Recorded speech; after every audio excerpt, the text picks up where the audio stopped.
It's 6:21 a.m. on Monday. I'm walking past City Hall, downtown,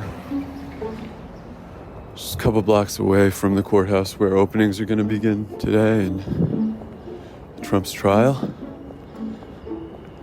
One thing that's really striking to me about today is that we've all known the story that's about to be told for a long time now.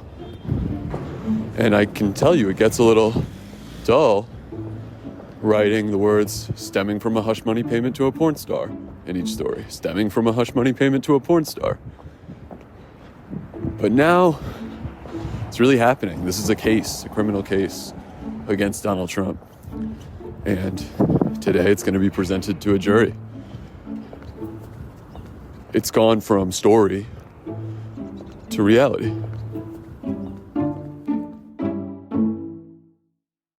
From the New York Times, I'm Michael Barbaro. This is The Daily. Today, the prosecution and the defense lay out their case in the first criminal trial of Donald Trump. We turn once again to my colleague, Jonah Bromwich, who watched from inside the courtroom. It's Tuesday, April 23rd. Hello. Oh, hello. You're wearing a courtroom tie. That's all right. First day. Very handsome. Thank you. Okay, you ready? I'm ready. Okay. Well, Jonah, welcome back. Thank you. I want to start with kind of credit where credit is due. You, last week, when you came and spoke about jury selection in this trial, predicted against all odds that it would take a single week, which I was pretty skeptical of. You were right. And I wonder if you can just, I mean, you know, sometimes we get it right, sometimes we get it wrong. When you get it right, you get some points. Just describe the final jury that we ended up getting, given, as you had told us, the huge importance of the jury to this case. Sure. So 5 of them are women. 7 of them are men. They're from all over Manhattan, as we knew would happen. We also know that this is a really highly educated group. We've got a lot of advanced degrees. We've got people who work in technology, in business, in the law, very stereotypical white-collar professions. Mm-hmm. And you'll remember when we talked last that we were talking about how being an interesting juror is a little bit of a downside if you want to get picked. Because if you're interesting, you probably posted something on Twitter or Facebook that meant that you weren't going to get on this jury. Yeah, that's exactly right. And that's what we saw happen, is that the defense picked up on people who had old posts attacking Trump, and they got them dismissed in any way possible. Right. But that doesn't mean that jurors on this panel that we have seated don't have strong opinions about Trump. It just means we don't know. So, right, we got the uninteresting people now on this jury. And so, in a sense, their views are far more of a black box than the jurors who were dismissed. Black box is exactly right. It feels like the speed with which this jury selection happened tells us something about the personality of the judge in this case. Is that right? That's exactly right. And I think it's a really key point here. So the judge is named Juan Merchan. He's 61 years old. He has presided over several trials involving Trump or his associates, most prominently the trial of the Trump Organization, Trump's company, in 2022, in which the company was convicted of a crime. Merchan knows that Trump's favored tactic is delay. He's dealt with it before. And he almost seems to be countering that by speeding the trial along as much as he can. So we saw that last week as he swore in groups of jurors whenever there was a free moment, it seemed like. And we saw it today, too. How do we see it today? Today, we thought we were only going to go until 2 p.m. because of the Passover holiday. But early in the morning, the judge gets onto the bench and he says, actually, a juror has a dentist appointment, so we need to stop even earlier. We need to stop at 12:30. And those of us in the press look around and we say, oh, well, we'll be lucky to get even through opening statements today. Not only did we get through opening statements, prosecution and defense, but we also got our first witness today, David Pecker. So I want to start with the first thing that happened, which is the opening arguments from the prosecution, from, in this case, the district attorney's office in Manhattan. Tell us about that. Starting with opening arguments means starting with a guy named Matthew Colangelo. And we haven't seen him that much yet during jury selection. He's been pretty quiet overall. And remember, listeners are not going to be able to hear from him at all because there's no recording in the courtroom. So we're just going to have to kind of retell you what he said and quote him as much as possible. Right. And luckily, you're very good at that. Thank you. But he stands up, he walks to the podium, and he begins to explain to the jurors in very clear, precise language what they will see during trial. Mm-hmm. And what he describes is this fascinating tale of political conspiracy. He says that Trump met with his former fixer, Michael Cohen, and David Pecker, former publisher of the National Enquirer.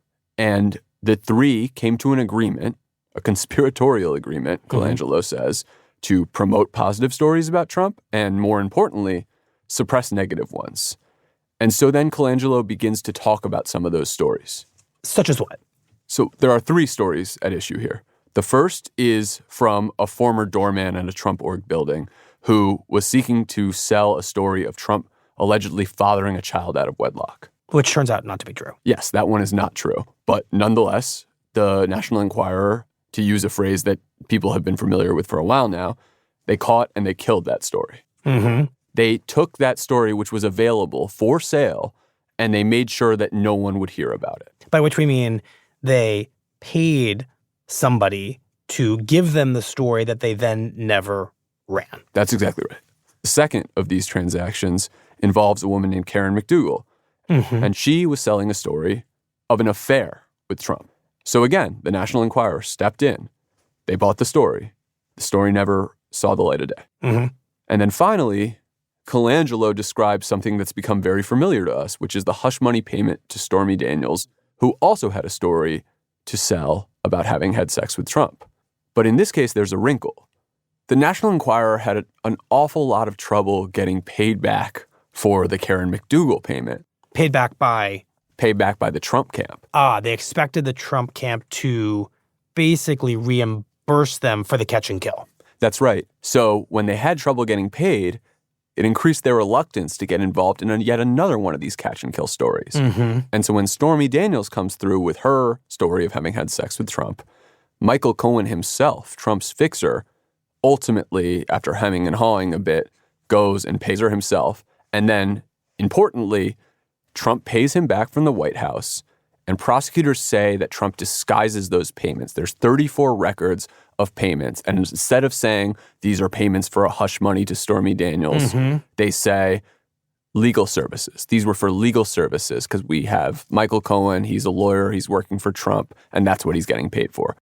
Okay, well, what is the point of the prosecutor here laying out this conspiracy between Trump, the guy from the National Enquirer, and Trump's fixer, Michael Cohen? What's the kind of larger legal foundation he's building? I would say there's two things he's doing that are really, really important. The first is this is scintillating. It's payoffs, it's politics, it's porn stars, it's everything that makes this case as dazzling and interesting as you could possibly imagine. And we see the jurors are taking notes, kind of frantic notes on what he's saying. Interesting. But legally speaking, what's important here is that you'll remember that Trump is charged with falsifying business records, not any of the stuff that we've just been talking about. Right. And the reason that the conspiracy that Colangelo is talking about is important is because falsifying business records is only a felony if it was undertaken to help commit or conceal another crime. The prosecutors here are focused on concealing a crime.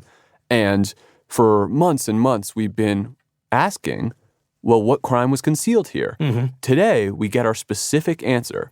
What Matthew Colangelo says in his opening statement is that they falsified business records to conceal the crime of entering a conspiracy to promote an election, and that the people who entered that conspiracy were Trump, Cohen, and David Pecker. I just want to recap this because it's a little bit complicated. What we learned from the opening statement here from the prosecution is that the way that falsifying business records, which is what Trump is accused of, becomes a felony is if it's used to conceal a different alleged crime. That alleged crime is an election crime. And what the prosecutor is saying here is that all those conspiracies you just described, that is evidence of this second crime. That's how you get to felony charges. That's how you get to the very fact of this trial. That's right. This crime is like fusion, right? Falsifying business records fuses with something else Now we see that something else seems to be this state election crime, conspiracy to promote elections. So fusion of conspiracy to promote election and falsifying business records. Before we move on, I want to ask you potentially a slightly annoying question. You mentioned that the second concealed crime here might be a violation of a state law surrounding the promotion of an election. How do you violate that law? And do the prosecutors say how Trump violated it? So this is what's so interesting about what prosecutors did today. They don't actually have to prove it. Why?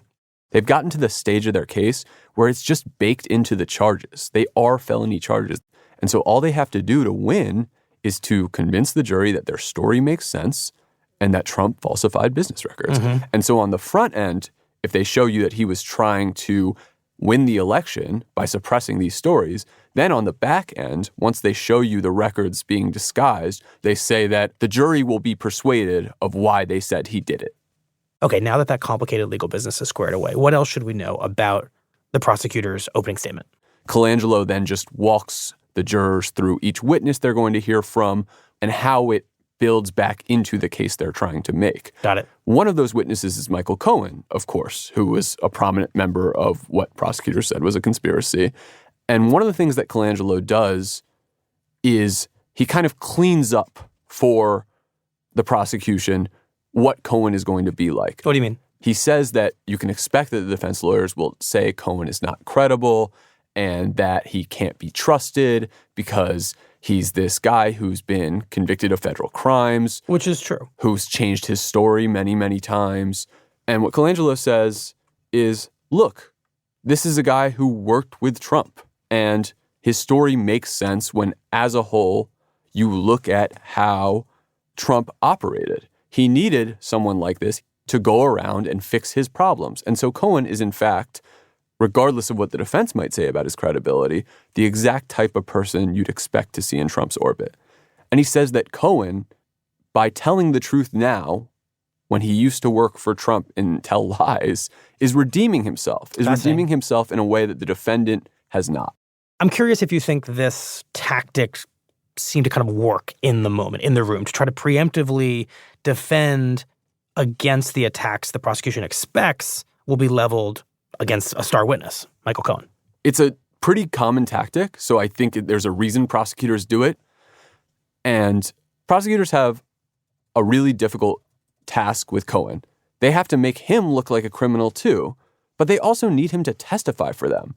So they need to hold him close and hug him tight while also making him look like the kind of guy who would have made a payoff to a porn star to keep her silent. Right.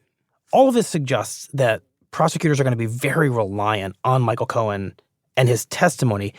How much of what they hope to get from him and his problematic background is also available to them in the form of documents and other corroborating evidence? That's exactly how Colangelo transitions away from talking about Cohen. He says the phrase extensive paper trail. He's saying exactly what you're asking, Michael. They do have documents. They have a recording with Trump on it talking about one of the hush money deals. They have things that will make Cohen's story add up, is what he says. Got it. So how does the prosecution ultimately end this opening statement? Colangelo comes back to the beginning. He says again, quote, "This case is about a criminal conspiracy and a cover-up." He acknowledges the bigness of the case. He encourages jurors to tune out the noise. You mean the media, this conversation, all of it? Exactly. And then he looks at them and he says, quote, "We are confident you will have no reasonable doubt that Donald Trump is guilty." And he's done, and he sits down, and it's time for the defense.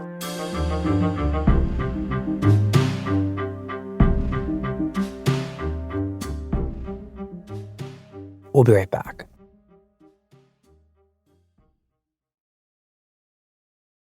So, Jonah, tell us about the defense's opening arguments, because as you hinted at, the prosecution's case is kind of familiar.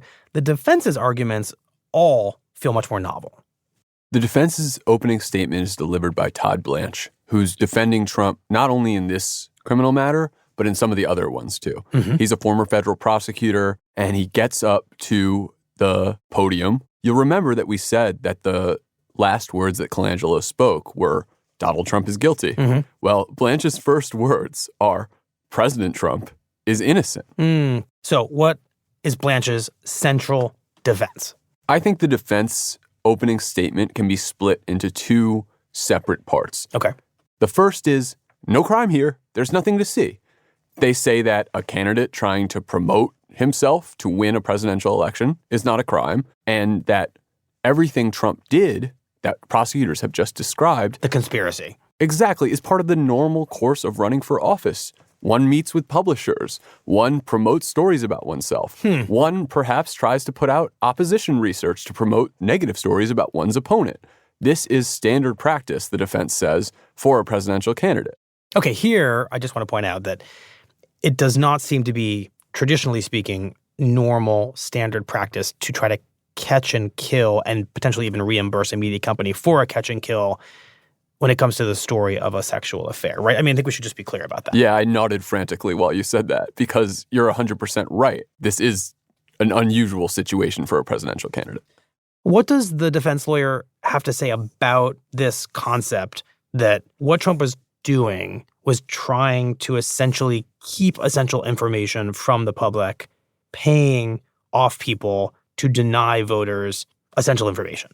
He doesn't wade into that territory deeply enough to have to counter each and every of the prosecution's points. And this is a classic defense thing. You seize on the stuff that makes sense to seize on, and you kind of try and shush away the elements that you don't want jurors to focus on. Because think about it. If you were a juror and you were listening to this case and you just heard Todd Blanche say he was trying to run for president, how can it be a crime to try and run for president? Especially if you were sympathetic to Trump, you might think, well, that makes sense. And what the defense hopes will happen is that these little seeds will stick in jurors' minds. And when it comes to deliberations, weeks and weeks from now, the jurors will get stuck on one of the points that they made. And the biggest of all these seeds seems to be Blanche's argument that when you run for president, you do almost anything you can to try to win. Right. They want to make what the prosecution is describing look a lot more normal and a lot less seedy than prosecutors want them to think. And so the other example of that, the other kind of not crime here, according to the defense, is the falsification of business records. The defense says these business records weren't falsified. Michael Cohen was a lawyer for Trump. He was repaid by the Trump Organization for legal services, aka his job. Trump had nothing to do with it anyway. And Todd Blanche looks at these documents, these all-important documents of the prosecution's case, and he just dismisses them as, quote-unquote, 34 pieces of paper. So in their telling, even reimbursing Michael Cohen for paying off Stormy Daniels potentially can be legally construed as him performing legal services. That's right. Todd Blanche wants the jury to believe that this repayment was just the normal course of business. Nothing to see here, again. What, if anything, does Trump's lawyer here have to say about the witnesses the prosecutors plan to call, especially, of course, Michael Cohen? Todd Blanche has a lot to say about Michael Cohen. And I had thought that Blanche would maybe try and slow walk his criticism of Cohen because there's a little bit of danger here. You don't want to seem so embittered and so angry that you convince the jury that you're the one who has an axe to grind. But Blanche ramps up pretty quickly. He calls him a criminal. He calls him a liar. He accuses Cohen of being completely obsessed with Trump. He says, quote, he's obsessed with President Trump even to this day. Cohen is out for revenge, wants to see Trump in prison. And Cohen actually had given the defense a real gift because as recently as last night, the defense said, he had called Trump a, quote, despicable human being and said he wanted to see the former president convicted. Wow. So if Blanche is trying to argue to jurors, hey, this guy Michael Cohen hates my client, Michael Cohen helpfully chimes in for the defense and says, hey, I hate President Trump. And I want to see him go to jail. And I want to see him convicted. So like the prosecution, the defense is putting a lot of emphasis on Michael Cohen, reinforcing the idea that he's very essential to this trial. Yeah, I think there would be no dispute between the prosecution and the defense that Michael Cohen has the key story here. Okay, so how does the defense end its opening argument? Blanche ends in a very simple, straightforward way. He asks the jurors to use their common sense, and he says that if they decide the case based on the evidence, there will be a very swift, not guilty verdict. And he sits down, And at this point, it's just before noon. And we're all looking at each other thinking, oh my gosh, opening statements in this trial are already done. We're going to get a witness. Okay, so take us into this very first witness. So as you might imagine, witness sequence is incredibly important. You're trying to tell the story you told in your opening through the testimony of others. Mm-hmm. And this is the prosecution witness. So this is the first prosecution witness, and it's David Pecker, the former publisher of the National Enquirer. And what is Pecker's testimony? Pecker doesn't get too far into his story, but he does start to lay out the way that the National Enquirer worked. And one thing he says, and I think this is a bit of a problem for the defense, is he says that the National Enquirer operated through quote-unquote checkbook journalism. And just explain that. Which is a neat way of saying they paid people for stories. But remember, we talked about this jury is highly educated. There's a good chance they're quite media literate, media savvy. They're going to know that this is not the way that normal newspapers operated. And so this is a great thing for the prosecutors, and this is why it's their witness. Already, David Pecker is laying out a modus operandi at the National Enquirer that just isn't that normal. And the day ends shortly after that, but we can already see where Pecker is going when he returns to the stand on Tuesday. He is going to describe how this form of quote-unquote journalism, this checkbook journalism, mattered to Trump and mattered in Trump's campaign. And that's the way that prosecutors will begin to illustrate the story that they told with opening statements. And eventually, what they hope that they'll have is this cast of characters, these witnesses, who will bring the conspiracy that they accused Donald Trump of participating in to vivid life. Jonah, we haven't talked much about Trump. He's in the room this entire time. He's sitting there at the defense table. I'm curious if you or our colleagues captured any notable reactions from him. I mean, after all, he's beginning the process of watching those he once entrusted with helping him get elected turn on him. I've become used to seeing Trump minimized in the courtroom because he's just there day after day, because he's not the center of attention. Right. And I think that was really true today. I can describe a couple of reactions. For instance, he shook his head when prosecutors said he was guilty. That was one of the main things that he did that caught our attention. And then the thing that caught my eye is finally we're done for the day, and Trump stands up, and he looks really angry. He looks really, really angry. President Trump, how are you doing today? And he walks out of court. I get indicted. I'm the leading candidate. I'm beating Biden. I'm beating the Republicans now. I have the nomination. And this is what they try and take me off the trail for. And he gives an angry speech. What they call the payment to a lawyer a legal expense in the books. They didn't call it construction. They didn't say you're building a building. With a familiar kind of language. And when are they going to look at all the lies that Cohen did in the last trial? He got caught lying in the last trial. Attacks on people, attacks on Cohen. Because the public understands that it's a witch hunt. Thank you very much. Mr. Trump, what was it like hearing that? And then he gets in his SUV and he leaves the day in which prosecutors accused him, essentially to his face, of committing 34 felonies. Right. Jonah, it would seem very hard to draw a lot of meaningful impressions from just oral arguments. But in this single day, you have the prosecution and the defense lawyers standing up and developing a rapport with the jury and introducing what they would regard as the strongest versions of their case. And I'm kind of curious, as a longtime court reporter, if you felt after today a strong sense of which team seems like it's a little bit more on top of their game and is presenting a stronger version of events to the jury, or if it's just too early to say. What I'll say is the prosecution has a very clear, very structured narrative. The defense has a lot of things to say about that story, and they're picking off little elements. They're saying, well, Cohen's a liar.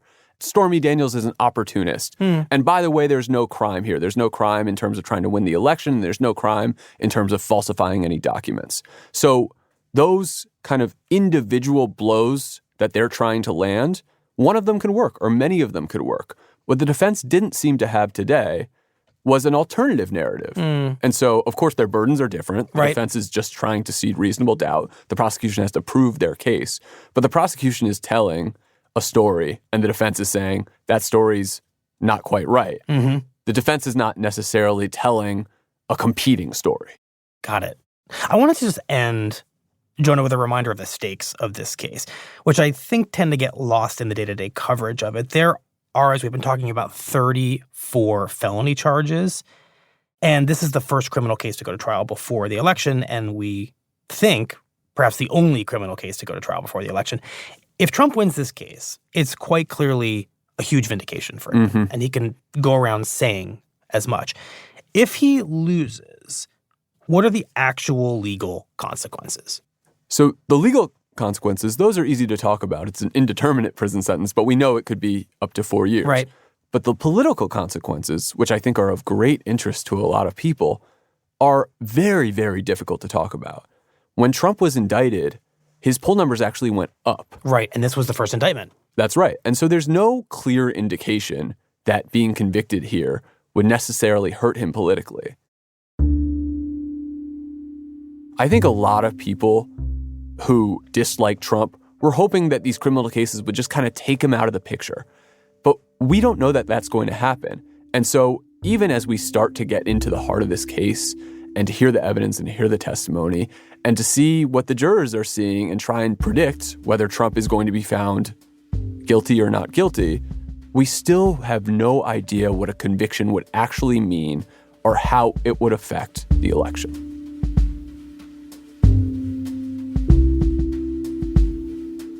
Jonah, thank you very much. Of course. Thanks for having me.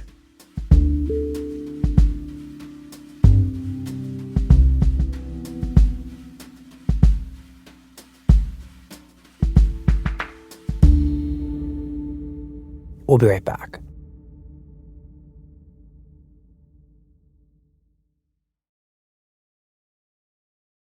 Here's what else you need to know today.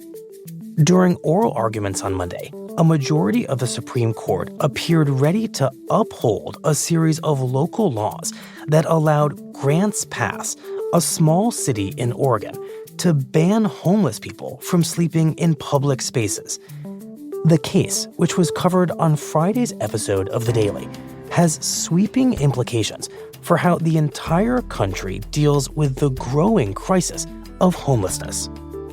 And tensions over the war in Gaza are escalating on the campuses of several elite universities.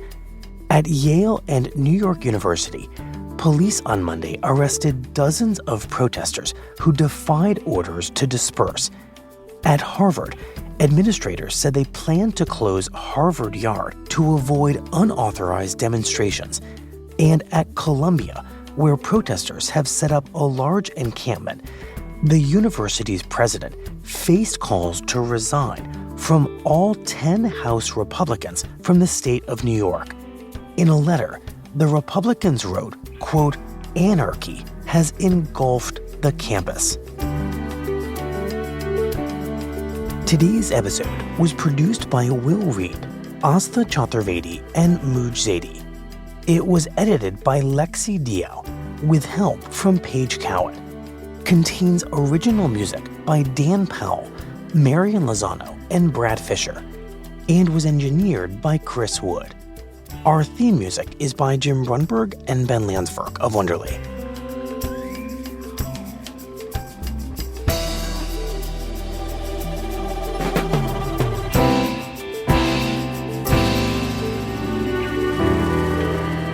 That's it for The Daily. I'm Michael Barbaro. See you tomorrow.